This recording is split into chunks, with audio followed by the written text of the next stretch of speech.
Programa Atividade, chegando para mais uma edição nesta quarta-feira, 13 de outubro de 2007, quando o tempo no estado gaúcho apresenta-se assim. O sol aparece com alguma variação na quantidade de nuvens, mas as temperaturas continuam em elevação à tarde. Despedendo da tarde, um bom aquecimento. Tivemos uma mínima de 8 graus, uma máxima projetada em 32, que, volto a dizer, é muito aquecida, é temperatura de verão. E aqui no centro de Porto Alegre, nesse momento, meia hora virando os ponteiros, é exatamente 24 graus, é a temperatura aqui no centro de Porto Alegre, estúdios da Ubra TV, completamente gaúcha. Então, é a tendência aí que chuva, talvez, sábado, sexta-feira, pode haver uma chuva aí. Mas não é a chuva para apavorar ninguém também, né, minha gente, ok? Vamos ao esporte e o futebol, o Campeonato Brasileiro, hoje, Olímpico Monumental, Grêmio recebendo o Atlético Mineiro, o Galo. E o Galo precisando de vitória. Está no pavor porque está na zona de rebaixamento. Então, uma partida que, aparentemente, se os gremistas, o torcedor, pensa que é fácil, não. A direção, a comissão técnica, o elenco gremista, né, trata de encarar com muito respeito a equipe mineira, porque eles não vêm para brincar aqui, estão numa situação de desespero, né? Então, o torcedor que faça a sua parte, é 8h30, um horário civilizado no Olímpico, né? O tempo está muito bom, está quente, então dá para comparecer ao Olímpico e empurrar, fazer a sua parte como 12º atleta, que é o torcedor do Grêmio Porto-Alegrense, e o Grêmio conquistar 3 pontos, que aí encaminha, né, mais uma vez, com um horizonte maravilhoso, com o céu de brigadeiro, a sua posição e a sua participação na Libertadores 2008. E busca também o Grêmio um segundo lugar, hein, que moraliza mais ainda a equipe. E o Grêmio já investe, já prepara-se para 2008. Visualizando a sua participação na Libertadores, o Grêmio começa a pensar, não de maneira assim muito explícita, mas já tratando de renovação de Mano Menezes, de muitos atletas indispensáveis para a campanha de 2008, nas várias competições que o Grêmio estará disputando. Jurandir Soares. Hoje o Grêmio enfrenta o Galo e amanhã o Inter enfrenta o Galo. Primeira partida tua como conselheiro, né? Não. Tem que vaiar mais, tem que bater mais palmas, tem que fazer tudo. A responsabilidade é outra, chega cedo. Ajudar, né? Acompanhar ele no interior também. É isso mesmo, viajar, ir ao Japão. Essa é aquela que eu queria fazer. E o Japão novamente. Mas eu acho que ano que vem ele vai. Está bem encaminhado. Vamos torcer para que isso venha acontecendo novamente. Para isso, é preciso uma vitória hoje. Vitória para confirmar. O Grêmio vem numa ascendência. Se ganhar, mantém o seu quadro ascendente. Agora, se empatar ou perder para o Galo aqui no Olímpico, aí a coisa já fica ruim, porque demonstra instabilidade nesta caminhada que o time vem desenvolvendo. Então, o jogo de hoje tem essa importância para a sustentação desta ambição de um lugar na Libertadores. Então, por isso que tá bom o clima, tal, temperatura agradável, a torcida hoje tem que lotar o Olímpico para dar o seu respaldo ao tricolor. Frederico Barbosa. O Grêmio está nos colocando numa situação de podermos dizer assim, vamos para o segundo lugar. Olha, é chave o jogo de hoje. O Grêmio enfrenta desfalcado do lateral esquerdo, Hidalgo, que está pisado, mas retorna... Vai ser operado. Vai ser operado. E volta e... 30 dias. Me ajudas a minha ideia. Mas dentro do Gavilã, mas isso é a importância do plantel. O Gavilã, no plantel, pode assumir o meio-campo. E este rapaz, esse menino criado ali no Grêmio, Anderson Pico, que está... Joga na lateral esquerda hoje. Lateral esquerda. E sabe o que me chamou a atenção? Ele invadiu o campo adversário pela direita no último jogo e centrou com uma competência. Ele tem um pé esquerdo, ele é fortíssimo, né? Tem um pé esquerdo. Esse rapaz, quem sabe, até na lateral direita pode jogar. É para ser criado e muito bem criado lá dentro do Grêmio. Olha, é muito interessante o jogo de hoje e os gremistas vão enlouquecer passando pelo Atlético e começando a fustigar o Cruzeiro. O Internacional amanhã que se vire, porque as próximas 4 partidas do Internacional são 4 partidas contra os que estão atrás dele. Ou ganha ou vai para o lugar daqueles outros. Muito bem, amanhã tem Galo e Abel. Abel e Galo, Galo e Abel lá. Figueirense que está comandado agora pelo Galo, Alexandre Galo. Abel Braga... Que o Caim e o Galo tem o Abel, o Internacional, e muitos atletas do Inter não passaram na gargantinha dele ainda, do Galo, né? Esse milho, ele diz que é um milho difícil de fazer. Que tranca. Bom, eu não entendo de Grêmio e menos ainda entendo o Grêmio. Eu não sei como é que o Grêmio com esse time chega onde chegou. Mas tudo bem, o Rio Grande do Sul está está bem representado, bem posicionado através do Grêmio nesse momento, né? Mas eu estava me lembrando, eu tenho um amigo meu que tem um filho pequeno, e ele levou o guri para assistir um jogo de futebol. O guri sentou, olhou, observou bem. Na saída disse: pai, eu já sei como é que a gente ganha esse jogo. Tem que chutar forte no canto do gol. A receita. Eu acho que vou levar esse menino lá para falar com os avantes do Internacional, porque eu acho que esta é uma lição que ainda não foi bem absorvida, né? Porque que dificuldade para botar uma bolinha dentro do gol. Eles chegam na cara do gol, chuta por cima, chuta para fora, chuta para o lado, tropeçam na bola e essa lição que o menino deu, chuta forte no canto. Não consegue. Antônio Carlos Paquer. Acho que o Bugina disse tudo, né? Eu ainda, semana passada, discutia com um amigo meu o fato de que 95% dos jogadores que se apresentam na entrada da grande área até o pênalti, sozinho, batem sempre por cima. Como é difícil acertar o canto. Acho que falamos sobre o Grêmio ou sobre o Inter? Não, vamos de Grêmio, onde tu manja demais. Manja demais. Não. Mais ou menos. Bem, em primeiro lugar, com relação ao Grêmio, eu acho que o gremista não deve ter ansiedade nenhuma com relação ao resultado no dia de hoje. O gremista tem que trabalhar, sim, um médio e longo prazo. Um time que ganhou segunda divisão, Campeonato Gaúcho, estando ali em segundo, terceiro lugar, é o que mais o gremista deve pedir a Deus que se mantenha. Em muitas ocasiões, onde eu esperava muito de um jogo, os resultados não apareceram. Eu lembro um jogo há muitos anos atrás, com 15 de Piracicaba, que veio a Porto Alegre jogar com o Grêmio. E era um jogo fácil, nós íamos ganhar e tomamos 2-0. Então, em muitas ocasiões, os resultados são frustrantes. Quando eu sento na frente da televisão, ou quando eu vou eventualmente ao campo, o discurso que eu chego é mais ou menos esse, né? Não ser muito angustiado, embora depois que o jogo começa, as coisas mudem. Eu fiquei um pouquinho preocupado com a conversa do Leão ontem. O Leão conhece o Grêmio, o Leão foi nosso goleiro, o Leão tem uma força muito grande com relação ao futebol. E me pareceu, assim, muito de sangue doce da forma como enfrentar o Grêmio. Ele está aí desde domingo, né, pela informação que eu tive, fez vários treinos aqui, afastou o time lá da fonte do problema, que é Belo Horizonte. Eu acho que vai ser um grande jogo, tomara que o Grêmio ganhe, mas se eventualmente a gente não conseguir ganhar, vamos continuar apostando que o caminho é esse aí. Muito bem. Nós temos uma situação aí, então amanhã o jogo do Internacional, evidentemente, o Internacional brincando com a sorte, não visualizando o rodapé da tabela do brasileiro, buscando, evidentemente, faturar 3 pontos lá contra o Figueirense. Mas não faturando, porque tem o Galo e o Figueirense lá, tem a mania de ganhar dos clubes gaúchos, aqui da dupla Grenal, Juventude, todo mundo que vai por lá, vai lá comigo. Então o Internacional quebra o olho, porque se perder, fica ruim, hein?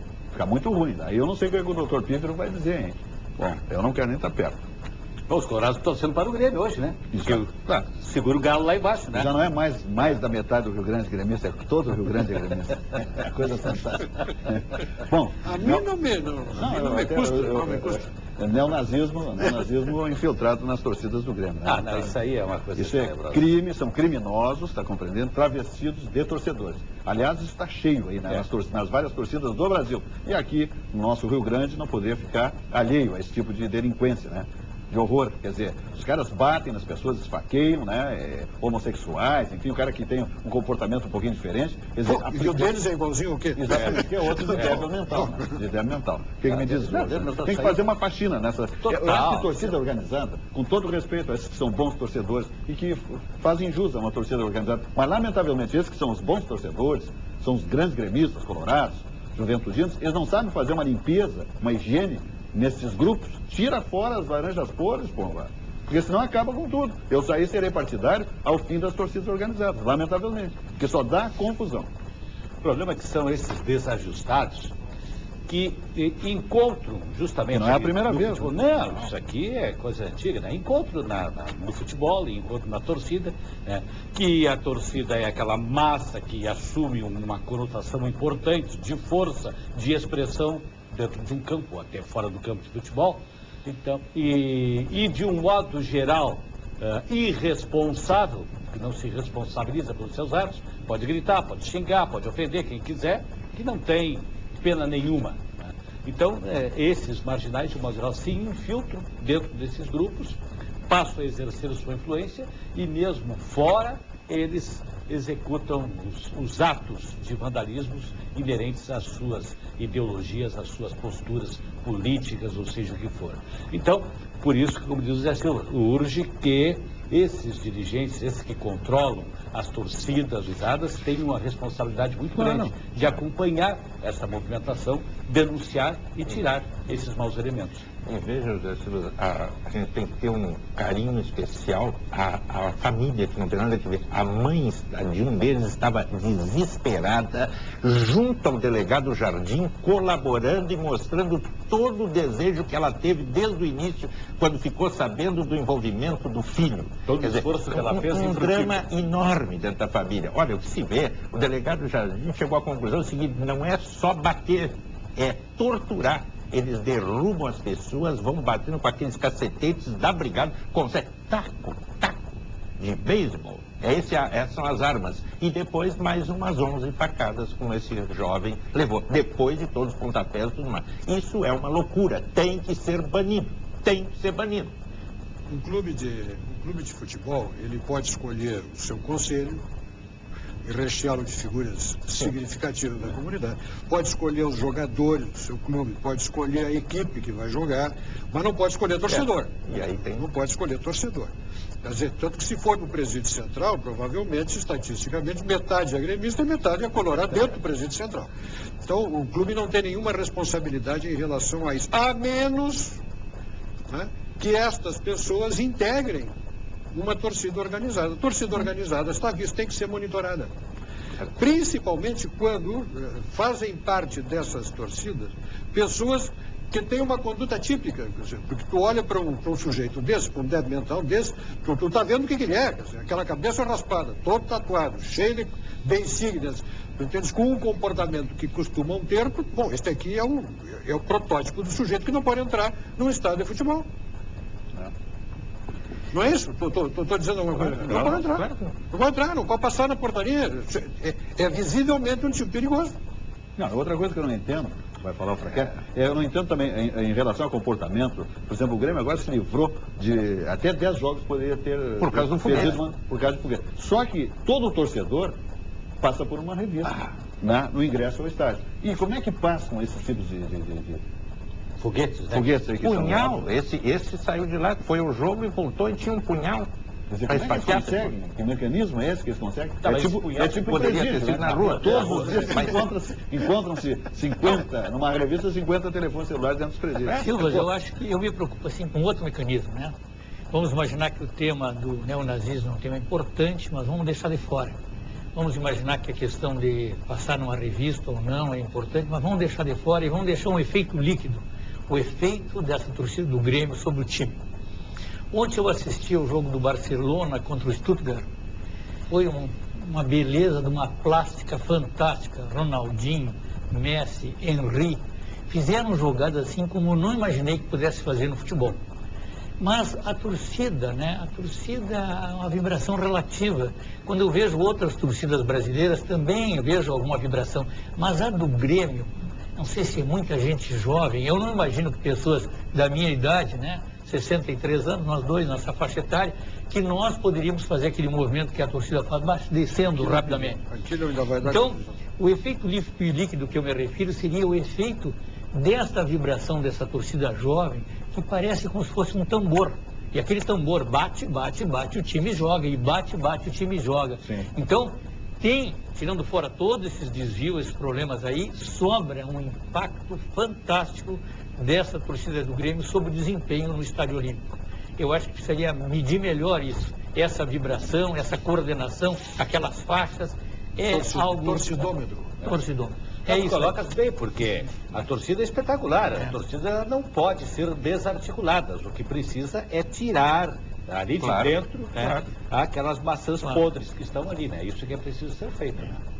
Agora, que há um impacto, né, sobre o desempenho do time com uma torcida assim, não tem dúvida. Mas será medo do informante, porque se sabe muito bem quem são. Eles sabem que tem jovens maravilhosos nessa torcida, não vai e vem. Com 63 anos, se eu fosse lá para baixo, eu não voltava. Eu só ia e não voltava, né, na sanfona. Mas tem jovens. E por que não a informação? Porque estão fazendo mal para eles. Tu tens toda a razão.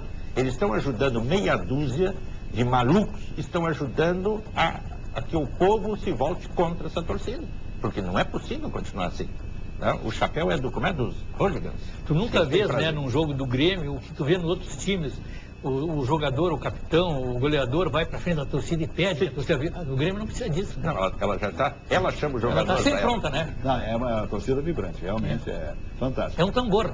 A do Internacional se comportou muito bem nesse último jogo, que perdeu para o São Paulo, lamentavelmente, mas foi em número de mais de 40 mil torcedores, né?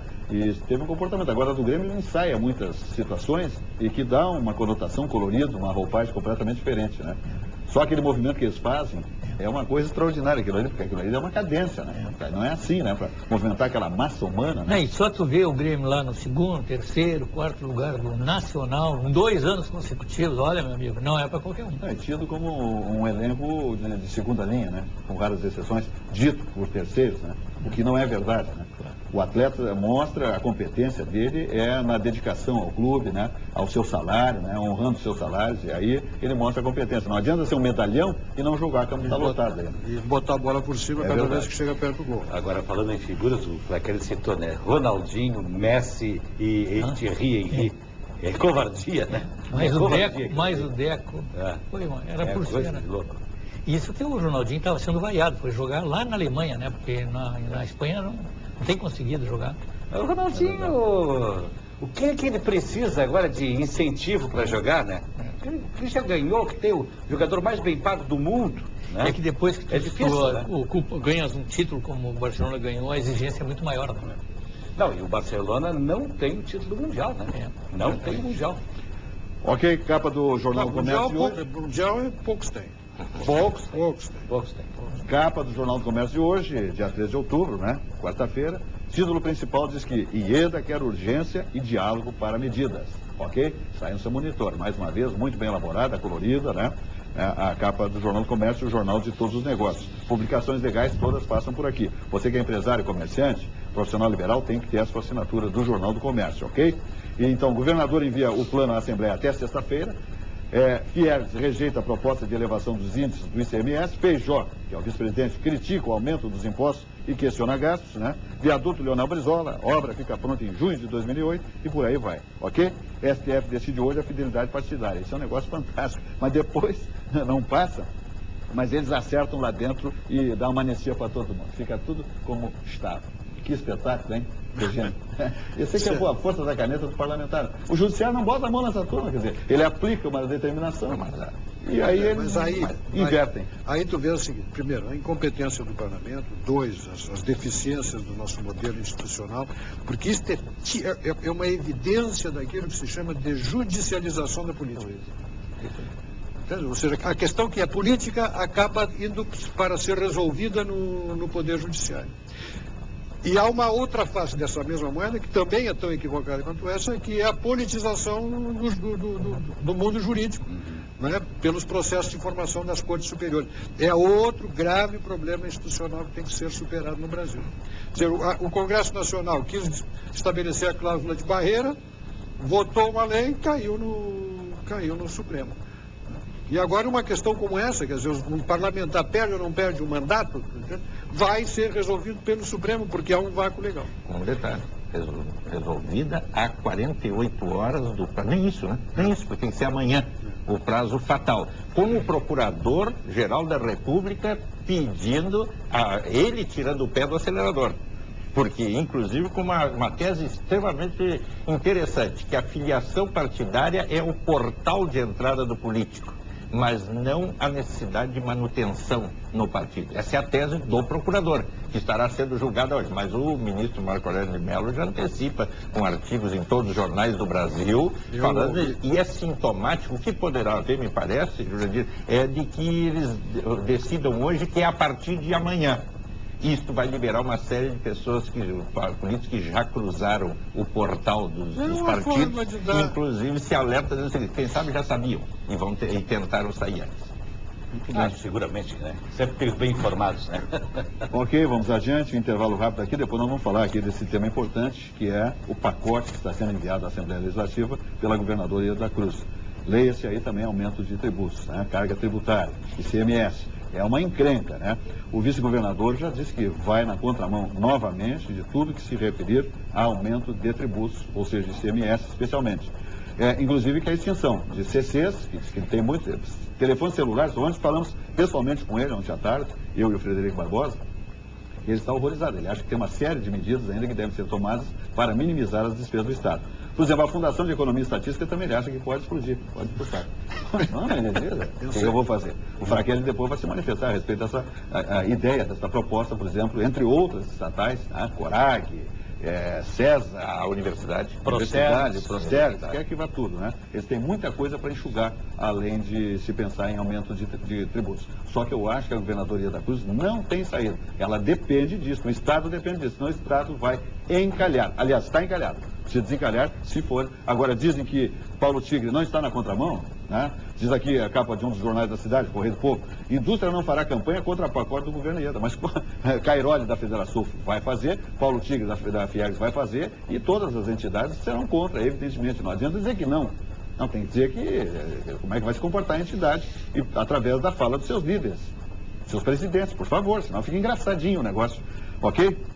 Muito bem. Olha aqui, a Plub Seguro Auto Premiável, o único seguro de automóvel com sorteio no país.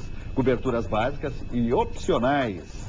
E sorteios de valores em dinheiro para você adquirir bens ou realizar seus sonhos mais próximos. Pensou Previdência Complementar? Pensou a Plub.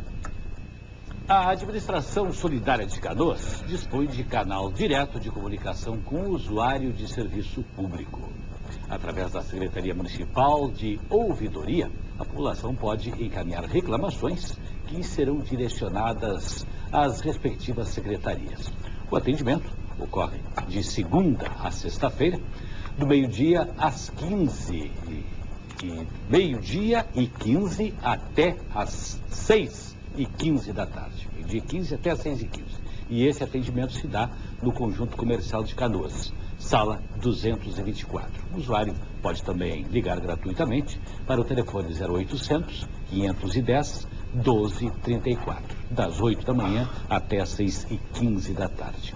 Ou também, endereço eletrônico, ouvidoria@canoas.rs.gov.br. O objetivo é solucionar o problema e satisfazer o usuário. A Secretaria de Ouvidoria registra aproximadamente 100 atendimentos diários. A Administração Solidária Canoas, feita por todos. Quem tem saúde, tem tudo. Quem tem Ubra Saúde também. É o maior plano de saúde no estado do Rio Grande do Sul, mais o apoio da rede hospitalar Ubra. E nós aqui na Ubra TV, completamente gaúcha, né? 48 é o canal aberto, 21 da NET. Mais ainda, o sinal da Ubra TV nesses municípios e municípios vizinhos, evidentemente, que é Jaguarão, Cachoeira do Sul, Santa Maria e Torres. Tá ok? Toda a região metropolitana, a capital dos gaúchos, nós cobrimos aí a metade do Rio Grande. Vamos adiante, dizendo que Sucos Petri é a bebida de todas as estações. Hoje, mais uma vez, vitamina C, suco de laranja Petri, naturalíssimo, sem adição de açúcar, delicioso. Já voltamos.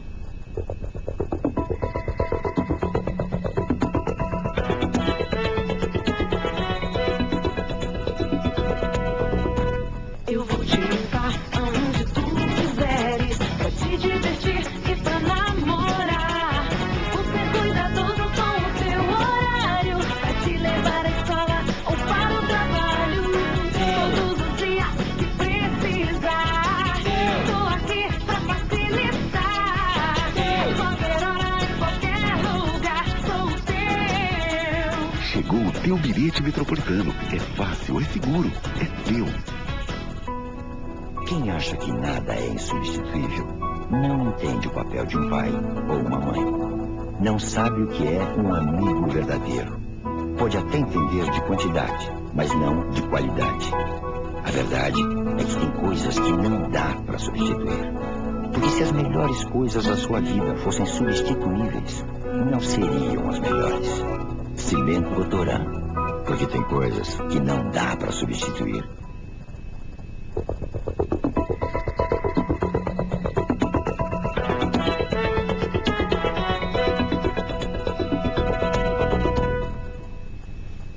Voltamos aqui no Atividades, ou para a TV completamente gaúcha. Nós estamos com essa situação aqui, que vai ser enviada para a Assembleia Legislativa através do Palácio do Governo, leia-se governador Ieda Cruzes, esta situação para que esse complexo campo econômico de 2008 no estado do Rio Grande do Sul seja revertido. E aí é uma dificuldade, é uma guerra para que isso aconteça. O déficit no estado para 2008 é mais de R$1 bilhão. Negócio complicadíssimo. Nós temos aqui dizendo que, entre os títulos de jornais, dizendo que a indústria não fará campanha contra o pacote da governadora Ieda Cruzes. Alguém acredita nisso aqui, Fraquelli? O tema é, digamos assim, muito delicado, né? Nós não podemos, assim, trabalhar apenas a ideia de 3 de outubro de 2007. Eu lembro, por exemplo, que eu estou na Fundação há 34 anos e ao longo desses 34 anos eu convivi com lideranças empresariais nos anos 70, nos anos 80, nos anos 90, nesta década, e essas lideranças não se mantiveram. As empresas não sobreviveram, foram vendidas. Desapareceram, sucumbiram, né? Desapareceram. Eu lembro, por exemplo, que foi os anos 70, anos 80. Desapareceram. Então, quando a gente fala com uma liderança empresarial, a gente tem que levar muito em consideração isso, né? A pessoa está flamante em cima do momento e colocando aquela questão. Mas isso já aconteceu na década passada, na retrasada, nas outras, e essas pessoas não ficaram. Então, esse é um primeiro ponto que tem que considerar, né? Então, aqueles que pressionam hoje... É muito interessante essa aqueles que pressionam hoje, amanhã não vão estar aí para justificar a decisão que eles têm. Esse é o primeiro ponto. O segundo ponto, nesse período todo, essas instituições, ou muitas das instituições, preparou o pessoal, formou gente. Eu, por exemplo, quando fui para a Fundação de Economia e Estatística, eu já tinha ficado 3 anos nos Estados Unidos. Então, já cheguei na Fundação com 3 anos nos Estados Unidos, depois 2 anos da Europa, mais um tempo aí, quando eu cheguei na Fundação no Japão. São recursos humanos que tu não podes, eu não digo que a minha situação seja generalizada, mas tu tem muito recurso humano aí que é difícil tu substituir ou compor de uma hora para outra. Em terceiro lugar, essas pessoas, em meu caso em particular, quando se discutiu trazer a indústria automobilística, eu era uma das 5 pessoas que estavam no Palácio. O governo Colares tinha terminado, eu era assessor do governador Colares. Quando passamos para o governo Brito, primeiro dia, numa reunião para discutir a indústria automobilística, eu estava lá, até me surpreendi, porque eu era assessor do governador anterior e estava discutindo. E escrevi textos para a indústria automobilística. Eu lembro do governador Brito estar na Ásia, não lembro bem aonde, e nós de madrugada preparando os documentos para alimentá-lo de informações. A questão do orçamento, fechar esse orçamento ao longo de toda essa história, de um país que quebrou em 99, de um país que deu calote em 87. Então é muito difícil imaginar um ponto 2007, faz isso, faz aquilo, um país que teve toda essa trajetória. Então tem toda a parte factual, tem toda aquela experiência concreta. Então, muitos dos recursos humanos que estão aí, por causa do trabalho deles, esses empreendimentos vieram para o Rio Grande do Sul. Eu lembro ainda do coronel Mael Miller, foi 8 anos diretor do secretário de Planejamento do Estado, o que nós lutamos, a introdução da agência RS, quando nós criamos o Badesul, eu fui do Conselho de Administração do primeiro Badesul, depois fui do Conselho do Banisul. Então, são experiências que a gente teve e que muitos tiveram e que trouxeram o Rio Grande do Sul até hoje. Vale a pena mudar? Às vezes são pessoas que talvez não estejam na próxima década. Mais ainda, a memória de tudo isso, o trabalho pronto. Metade Sul, por exemplo, eu coordenei uma parte do trabalho na parte da Comissão de Concorrência, depois participei do acompanhamento. Eram 10 volumes, 2.500 páginas. Essa memória não valeu? Lembro também, por exemplo, quando peguei o primeiro governador, gestão cheia, que foi a transição do Triquês para o governador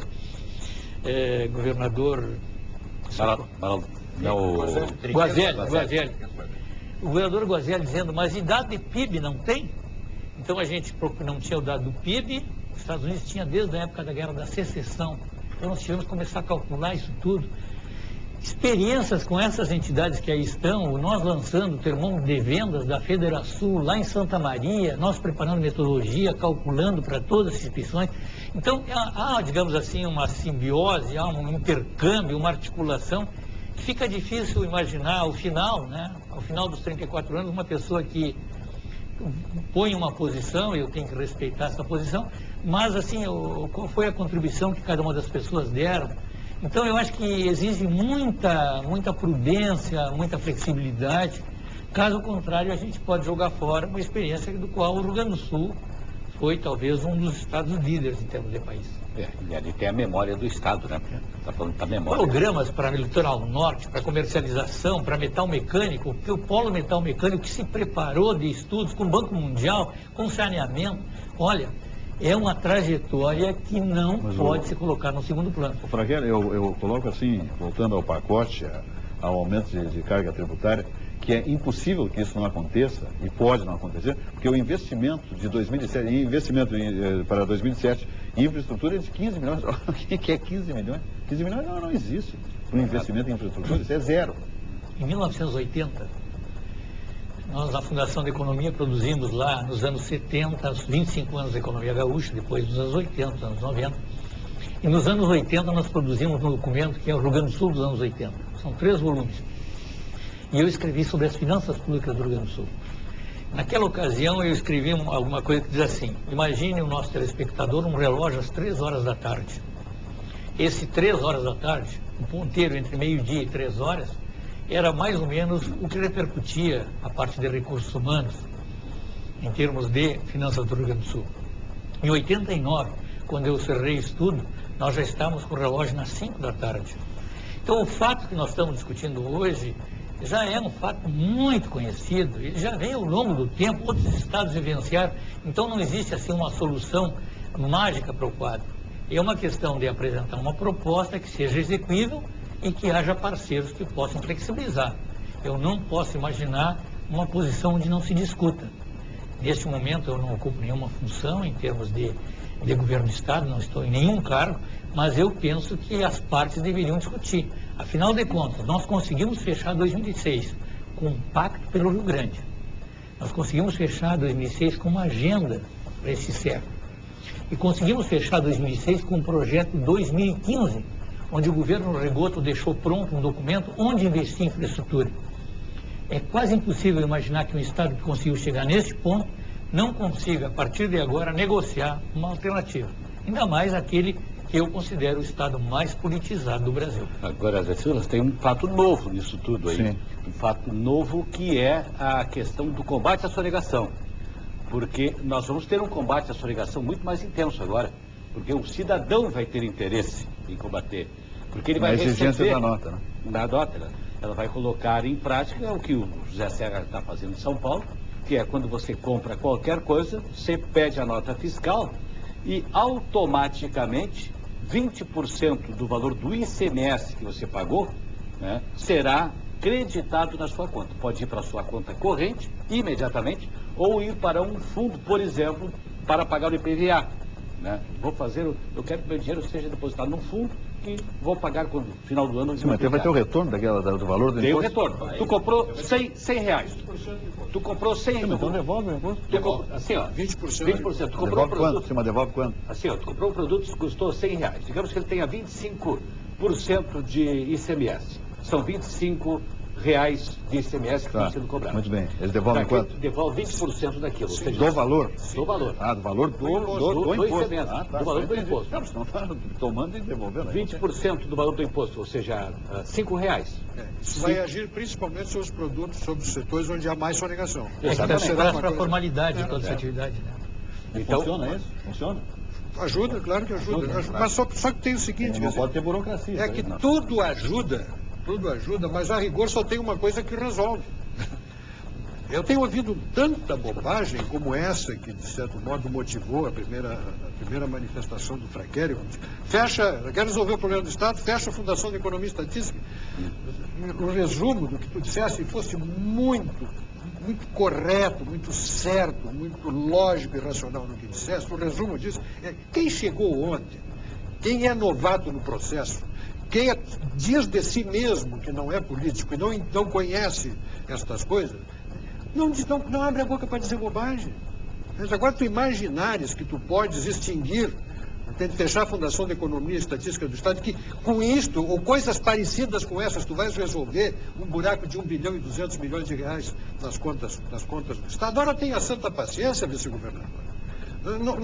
Não se trata assim de coisa séria. E nós estamos falando de coisa séria, nós estamos falando de algo que interessa profundamente a sociedade gaúcha. Eu não vi, semana passada, começou a ser votado no Congresso Nacional a prorrogação da CBMF, que retira da economia do Rio Grande do Sul muito mais para fora do Estado do que essa carga, o aumento da carga tributária vai deixar dentro do Estado, retirando, claro, sob forma de imposto, da sociedade para as atividades do governo do Estado. A CPMF retira mais do que isso aqui no Rio Grande do Sul. Eu não vi uma palha se mexer.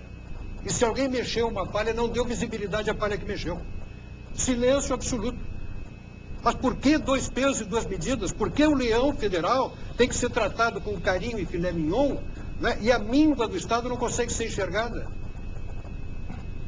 Frederico Barbosa. Bom, eu fiz outra leitura. Eu fiz uma leitura política daquilo que chamei aqui no programa de elasticidade processual.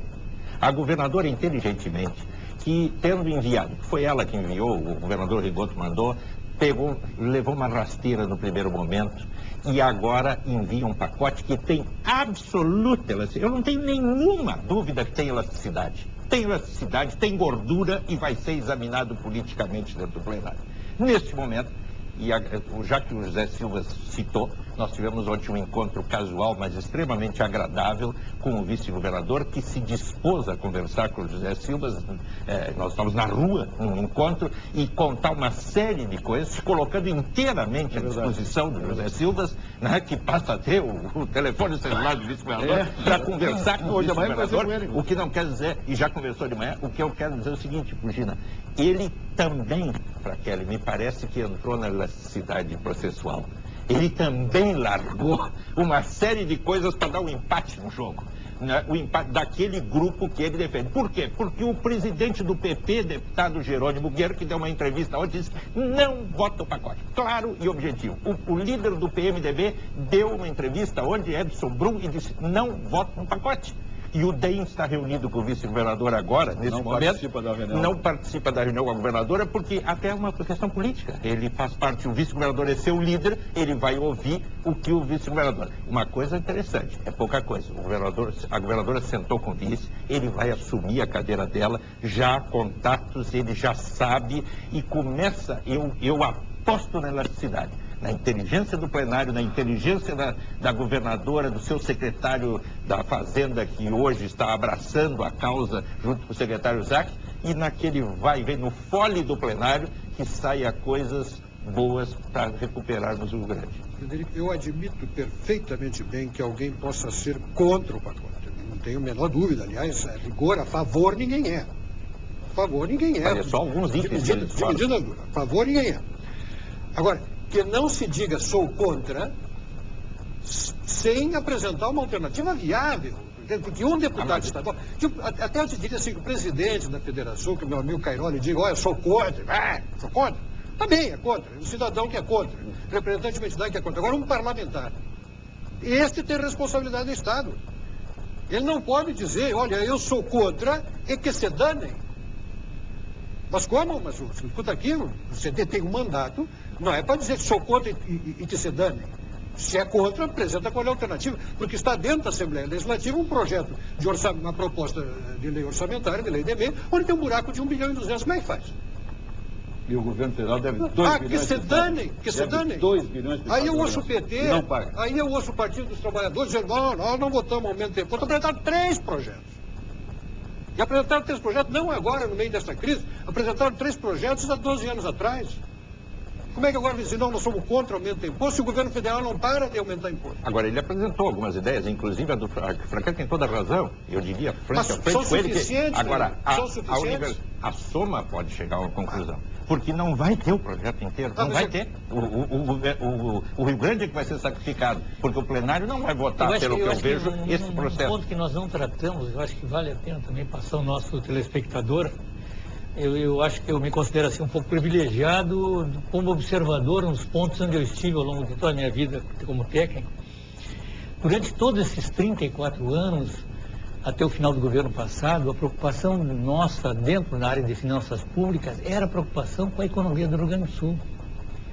Então eu lembro de projetos como a integração lavoura-pecuária, eu me lembro de projetos na área da indústria, do comércio, tudo a gente sempre estava com foco. O custo da máquina pública, ela se esgotava aos poucos. Por quê? Porque, na verdade, o Brasil que nós temos à frente, que é um Brasil que vai retomar o crescimento, a economia internacional, se continuar aquecida como está, o ambiente é favorável, vai precisar de uma administração pública. Muitos estão aposentados, muitos estão se aposentando, muitos são estagiários. Então, vai ter que se pensar a administração pública efetivamente como um parceiro importante. Então, eu não sei se nessa hora já não teríamos que estar atento, tanto para a área federal como para a área estadual, que a administração pública nós precisamos. Porque, afinal de contas, com o que se tem aí, me parece que nós precisamos mais recursos humanos. Tudo bem, então. Vamos a mais um intervalo rápido aqui na atividade. Ubra TV completamente gaúcha, dizendo que Simers, Sindicato Médico do Rio Grande do Sul, a verdade faz bem à saúde. E dizendo também que a BV Financeira está presente aí, né? Na hora de construir ou reformar, Crédito Leve, BV Financeira. Então aí é a maneira mais fácil de você realizar o seu sonho também, tá ok? E porque tendo o Crédito Leve, você entra numa revenda de produtos para construção civil, encontra essa marca do Crédito Leve, que é esse aqui, ó. Tá aqui, nós já estamos aí também passando nos nossos monitores. Aí você tem tranquilidade para construir ou reformar, sem burocracia, taxas mínimas, para que você realize, né, de maneira muito fácil esse seu sonho, que é de melhorar a sua casa própria, o seu ambiente de trabalho, enfim, não importa, ok? BV Financeira, tranquilidade, sem burocracia, é dinheiro na mão, é realizando os seus sonhos, ok? Jurandir. Pois a Elevato está sempre buscando inovação, está trazendo ali um produto diferenciado para agregar muito mais valor ao seu ambiente. É o piso Neostone, piso completamente diferenciado, alta qualidade e que você encontra nos mais diversos tamanhos, até 1 metro por 1 metro. Então, de alto padrão, de alta qualidade. Neostone é uma das inovações que a Elevato coloca à sua disposição. Você pode fazer o seu pedido pelo telefone 3348-2000. Você pode consultar o site também, www.elevato.com.br. E todo o elenco de ofertas, formas de pagar, enfim, Elevato está sempre facilitando a sua vida. O projeto Elevato é facilitar a sua vida. Ok, olha aqui, a linha Sense, minha gente, quem está fazendo pique no lugar, está na academia, está botando tudo que tem de bonito para fora, sua silhueta, né? Homens e mulheres de todas as idades, te liga aí na linha de produtos Piá. Qualidade, saúde pura, né? E essência, agora é a sensação do momento, esse iogurte maravilhoso. Iogurte com polpa de morango, por exemplo, é extraordinário, saboroso, vale a pena conferir. Te liga aí, então, em Produtos Piá, tá, que é produzido lá no Jardim da Serra Gaúcha, que é Nova Petrópolis. Toda a linha de Produtos Piá, saúde absolutamente pura. Quem tem saúde tem tudo, quem tem Ubra Saúde também, é o maior plano de saúde no estado do Rio Grande do Sul. Apoio da rede hospitalar Ubra, tranquilidade total. E nós aqui também saboreando há 12 anos, Sucos Petri, que é a bebida de todas as estações, portanto, também da primavera e daqui a pouco do verão. Laranja, vitamina C, suco de laranja Petri, já voltamos.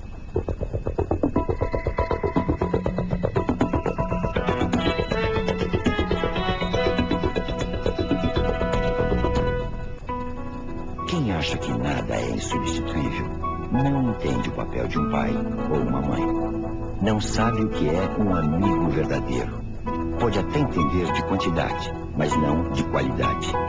A verdade é que tem coisas que não dá para substituir. Porque se as melhores coisas da sua vida fossem substituíveis, não seriam as melhores. Cimento Votoran, porque tem coisas que não dá para substituir.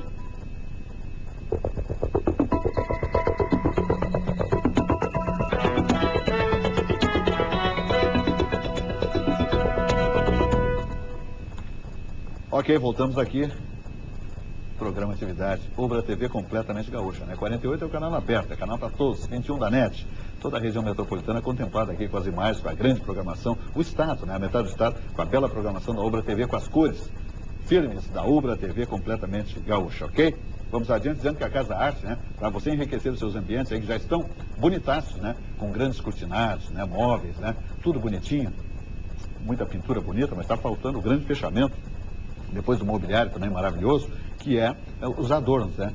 O acrílico sobre tela, o óleo sobre tela, né? As esculturas, as gravuras, tudo isso passa pela Casa Arte, comandada pelo empresário Darwin Nongoni, que é um dos grandes fomentadores das artes no estado do Rio Grande do Sul, né? Que é cultura, absolutamente, é o que faz o Darwin Nongoni. Apregoar, conscientizar isso aí, que cultura é coisa de primeiríssimo mundo. Onde é que fica a Casa Arte? Na Coronel Bordi 920, o telefone é 51 30 13 19 10 e o site da Casa Arte, que você encontra tudo que está desfilando lá em termos de obras de arte, que é o www.casaartecanoas.com.br. Telas lindas, maravilosas, por preços, ó, bonitaços, parcelamento e você enriquecendo seus ambientes. E satisfação, né? Nobreza, né? Coisa boa, né? Casa Arte, por favor. Bom, vamos adiante então, o Frederico Barbosa, começa por ele. Posso? Nós vamos para o Fraquelli. Sabe que em setembro, no Congresso Nacional, o presidente da República mandou 40 projetos para a Câmara e os 40 foram aprovados. Percentual 100%. Já no Senado a coisa deu uma engrossada. Deu uma engrossada e o aviso no percentual que derrubou foi a secretaria, essa que eu nunca sei o nome, para assuntos do ano que vem ou dos anos que vem, daquela de prazo. E isto gera um frisson. Imagina, 100% aprovado na Câmara. E no Senado esguela a maioria, a possibilidade do governo. Aí vem um recado, né? Cuidado com as próximas manifestações do senador Renan, porque senão ainda tem a CPMF para votar. Então, e houve a tentativa, né, de juntar, mas não foi bem sucedido. Eu vi hoje, escutei pelo rádio hoje as entrevistas que tentou manobrar. Eu estava conversando com ele, foi um rolo. Processos contra ele, né? Foi um rolo. Tem 3, né? Tem mais 3 a entrar, né? Foi juntar 2. 4 horas só para discutir se junta ou não junta. Não votaram nada, era só se junta ou não junta. E a moeda de troca nesse balcão chama-se CBMF. Sim. E eu não estou vendo nenhuma liderança empresarial do país, não é, se mexendo para pressionar o Congresso em cima disso. Quer dizer, o que está sendo pressionado lá, quem pressiona lá é o senhor Renan Calheiros e o PMDB. E nós vamos pagar a conta essa. Ainda bem que alguns gaúchos votaram contra. Algumas figuras se manifestaram. Mas eu queria... Eu vou mostrar aqui no Jornal do Comércio. Hoje tem uma foto muito interessante, né? Os gladiadores, vamos dizer assim. Gladiadores. E temos aqui o vice-governador, Paulo Afonso Feijó, com a Ode Cunha e o Fernando Záquia, chefe da Casa Civil, ao centro. Olha o sorriso de ambos, né? Das pontas, né? É um brilho total. Que mentira. Eu te pego, eu te pego. Um que é exatamente... É interessante essa foto. É uma foto que esse sorriso é um sorriso de mentira, né? Vamos deixar claro isso aí. Mas, na verdade, né, por trás desse ponto que tu levantaste, quando tu trabalha na área técnica, é uma questão mais de aritmética, né? Então, o secretário da Fazenda ele tem que encontrar uma forma aritmética de chegar a um certo equilíbrio e, às vezes, contraria interesses. Quando trabalha com autoridade, com um líder político, a dimensão chega muito mais ampla, me parece. Eu gostaria de dizer para uma pessoa que mandou uma mensagem para cá que eu não gosto de babação de ovo. Mas, não, o cara é querido. Jurandir, é pra ti, Jurandir. Está apaixonado por ti. Eu não posso fazer nada, né? E agora ele cresceu no jogo lá do outro lado, né? Está nos assistindo.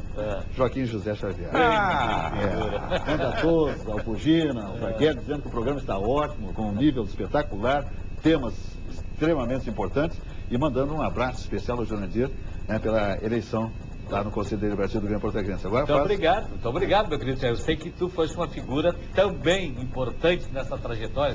Foi pra guerra? Silva aqui. Foi buscar voto? Foi, não, ele foi. Mas que loucura. Embora ele tivesse encolhido aqui, que ele disse que não abriu o voto. Márcia de Windsor, né? A Márcia não chegou e tal, né? Mas lá ele foi pra luta ali e tal.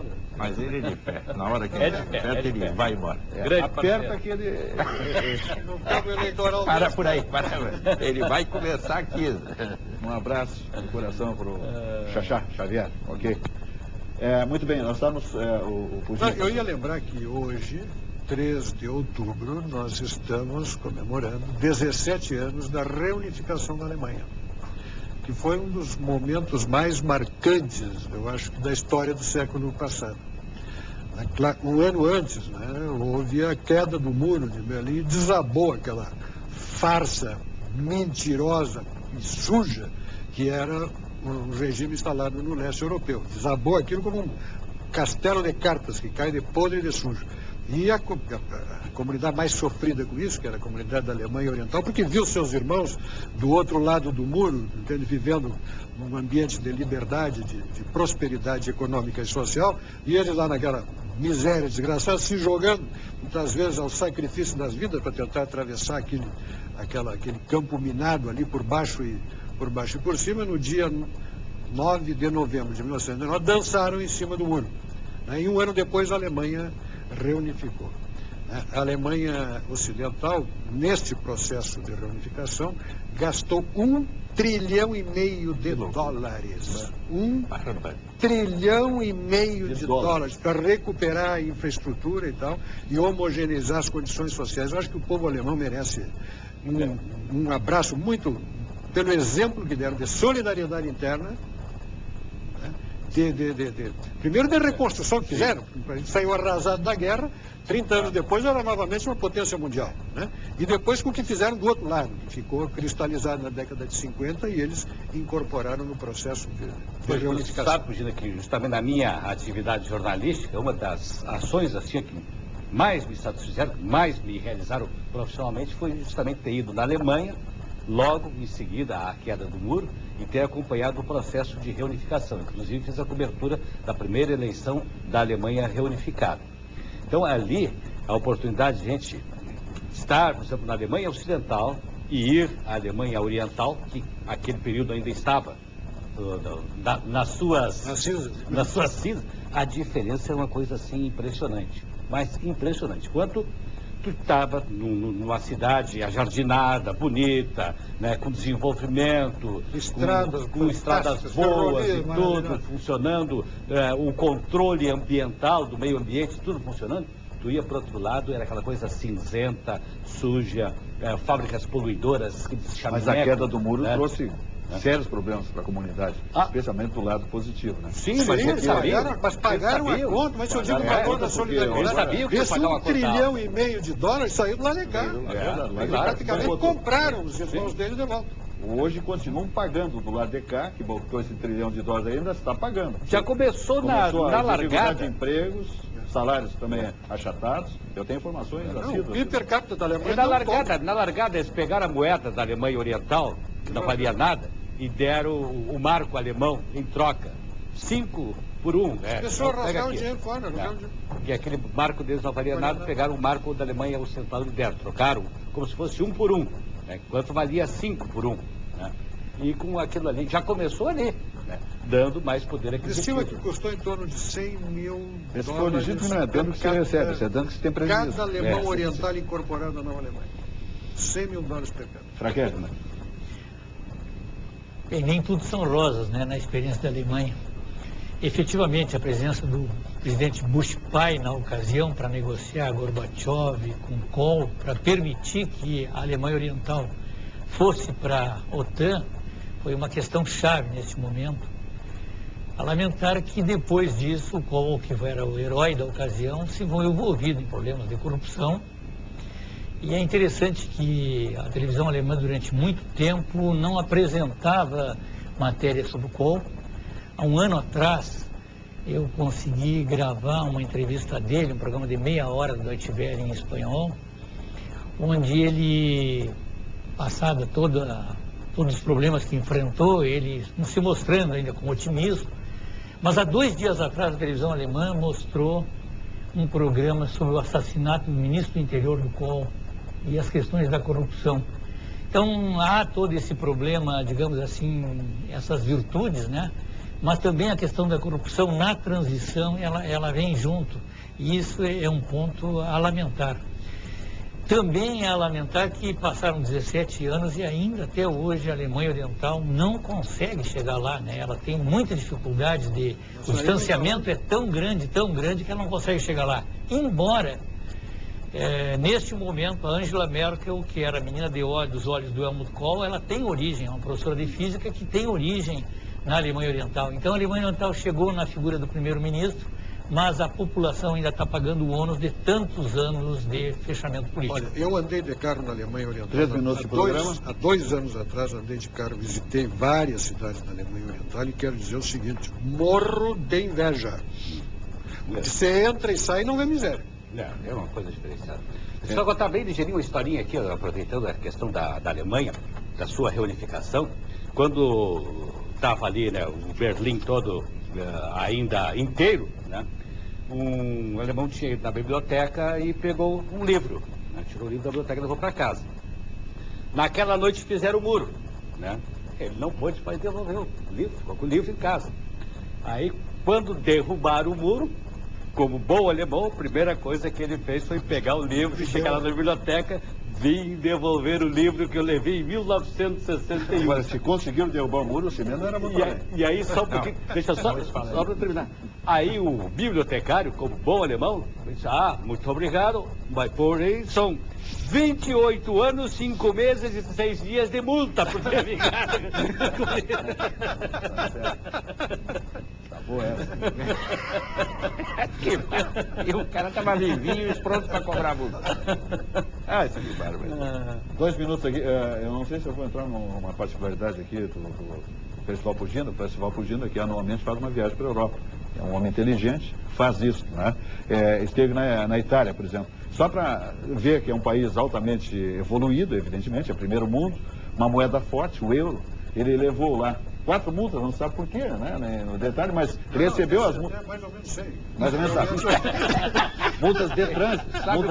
Sabe o que fez? Multas de trânsito. Vejam, as 4 multas na moeda euro, e converte agora para o real, as 4 vão dar em torno de R$240. 4. Ok? Então vejam só, né? 4 vezes 7, 60 reais. A nossa multa mínima aqui, que é instituída aqui pelo nosso município de Porto Alegre, enfim, a EPTC, eu acho que não baixa de 80 a 85 reais. 80 e poucos reais. Porque, veja bem, então é lamentável, né? Não, tem uma de 50 e poucos que é do estacionamento. É para não fazer nada. Essa é 50 Aqui e tem poucos. uma peculiaridade em relação a isso, é que eu fiz essa viagem em abril, e lá na Itália, andei só na Itália, a multa chegou agora, em outubro. Eu levei uma multa na Alemanha no ano anterior, a multa chegou aqui antes de desembarcar. Nós tínhamos embarcado, a multa já estava esperando. A multa já estava esperando. Se abrir a casa, oi, tudo bem? Pela história do Jurandir, Pra se ver que a Alemanha... eles estão te esperando o ano que vem. A Pela Alemanha- história do Jurandir, o cara está lá pronto, entrou, vem Não, cá. isso aí Vem pagar. Esse é um problema. Uma vez eu recebi uma multa na Suíça e na hora que eu fui sair, o pessoal diz, olha, com essa multa, eu aconselho o senhor não voltar mais. É mesmo? Também aprontasse. E a minha que eu recebi em Capão da Canoa, que foi o máximo que eu consegui chegar, tive que pagar. Foi na Suíça? O Fragueiro subiu os Alpes pelo lado de fora. Quer dizer, não volta mais aqui. Isso aí não é estrada. Naquela época estava em obras e eu atravessei da Suíça para a Itália pelo túnel de São Gotardo. Está na contramão. Aquele de 20 e tantos quilômetros. Tomar a multa para não voltar mais. O que tu aprontasse? Terminou? Não, era Nem um tu sabe. estacionamento num lugar inadequado. É que nem, por exemplo, nos Estados Unidos. Nos Estados Unidos, se tu estacionar na frente de aquele material contra incêndio, como é que é os... O hidrante. Se tu parar na frente do hidrante nos Estados Unidos, deixar o carro ali, tu pode estar certo que tu cometesse o maior problema Verdade. da tua vida. Ok. Se despede o programa. A nossa Ubra TV completamente gaúcha, né? É 48, canal aberto, 21 da NET. Mas sintonia fina amanhã, 12 horas e 30 minutos, na nossa Ubra TV. Boa tarde.